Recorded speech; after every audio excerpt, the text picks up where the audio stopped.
Seigneur dit, l'année du repos et de l'accélération. Et juste après, je me voyais, je suis toujours en rêve, et je me voyais sur un escalateur à l'aéroport.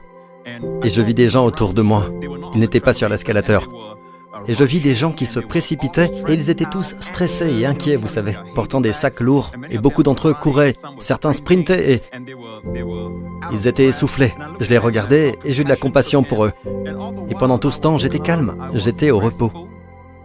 Mais j'étais sur l'escalier roulant. Ce n'est pas que je n'avais pas de charge à porter. J'ai regardé autour de moi et j'avais 2 sacs très lourds à porter. Ils paraissaient lourds, mais ils étaient posés sur l'escalateur. Et les gens se précipitaient, mais ils n'étaient pas au repos. Et pourtant, tout en me reposant, j'accélérais. Et je me suis réveillé. Quand je me suis réveillé, c'était très clair. J'ai réalisé que cela avait été le rêve le plus clair que j'avais jamais fait, de la vision de l'année que Dieu m'avait donnée.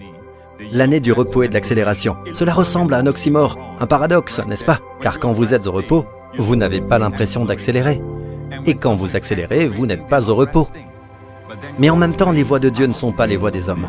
Dieu dit, quand vous entrez dans son repos cette année, appliquons-nous donc à entrer dans ce repos-là. Quand vous entrerez dans son repos cette année, les choses s'accéléreront pour vous. Les choses qui auraient pris des mois, les choses qui auraient pris des années, vont s'accélérer et se manifester cette année.